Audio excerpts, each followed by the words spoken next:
अगर यह लक्षण दिखाई दे तो समझे कि पूजा स्वीकार नहीं हो रही है। चाहे हम घर में पूजा करें या बाहर, भगवान हमें किसी न किसी रूप में संकेत देते हैं कि मैं इस समय आपकी पूजा स्वीकार नहीं कर रहा हूँ या मुझ तक आपकी पूजा नहीं पहुंच रही है। अलग अलग बातें हैं, दोनों इसके बारे में खुलकर बात करेंगे।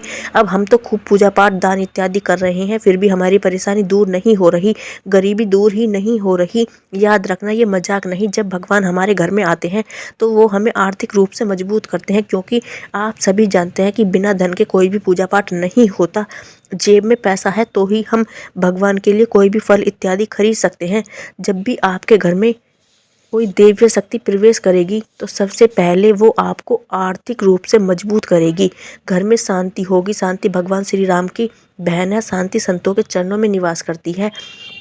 अब अगर आपको लगे जब भी आपके घर में पूजा पाठ इत्यादि के समय घर में लड़ाई झगड़ा हो जाए तो ये संकेत है, बाहर से कोई शराब पी कर आ जाए तो समझ जाइए आपकी पूजा स्वीकार नहीं हो रही।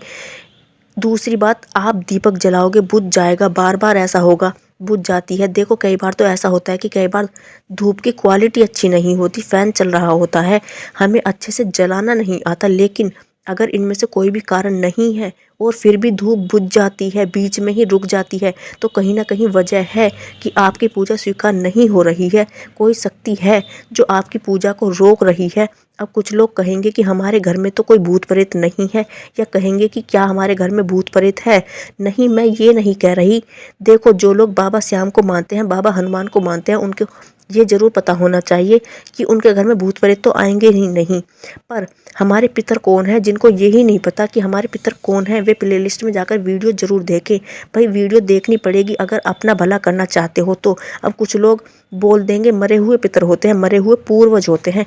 पितर कोई विरला ही होता है जो पितरलोक में जाकर पितर बनता है। पितरलोक वेटिंग रूम होता है, जिसके बाद उस इंसान को दोबारा इंसान बनाकर धरती पर भेजा जाता है। और जब हम पितरलोक में बैठे हुए पितृ के नाम का तर्पण करते हैं, पिंडदान श्राद्ध आदि करते हैं, तो वो वहाँ से मुक्त होके भगवान के परम धाम चले जाते हैं। और जो हमारे भूत प्रेत की योनि में होते हैं उनको अगली योनि में भेज दिया जाता है। ये सारा सिस्टम होता है। उसके बाद अगर किसी के मन में पितरों के बारे में जानने की इच्छा हुई है तो जुड़े रहिए श्याम परिवार के साथ। अगर आप इतने संकेत के बाद भी पितरों की पूजा नहीं कर रहे तो पूजा करने लग जाओ, क्योंकि वो इसलिए ही तो लड़ाई झगड़े करवा रहे हैं ताकि आप पूजा पाठ करने लग जाओ। क्योंकि जब तक पितरों को जल, खाना, कपड़े नहीं मिलेंगे तो वो परेशान होंगे। जब वो परेशान होंगे तो वो आपको परेशान करेंगे। भाई, आपने ये नोटिस किया है कि आप पूजा पाठ करने बैठे पर मन कहीं और है। ये कारण है पितरों के नाराज होने से, क्योंकि वो पूजा ही स्वीकार नहीं करने देते, क्योंकि उन्होंने चुनाव ही नहीं किया हमारा। हम चुनाव नहीं करते, वो चुनाव करते हैं हमारा। कौन कुल देवी कुल देवता बनेंगे ये पहले से निर्धारित होता है। वो पहले निर्धारित करते हैं सॉल्यूशन। जैसा भी मन हो आप पूजा करने बैठो, पूजा करो, वरना आने वाली पीढ़ी के हाथ में कटोरा होगा। क्योंकि ये तो वो समय है जब कोई भी एक दूसरे को लेकर खुश नहीं है। तो अपना सर्वनाश होने से बचा लो। बड़े बुजुर्गों ने कहा है कि स्वर्ग चाहिए तो मरना पड़ेगा। अगर आपने अपने काम धंधों को अच्छा देखना चाहते हो, आप अपने काम धंधों को अच्छा चाहते हो, तो पितृ पूजन तो करनी पड़ेगी। सनातन धर्म की इसी प्रकार की और जानकारी के लिए जुड़े रहिए प्रिया की वाणी यूट्यूब चैनल के साथ।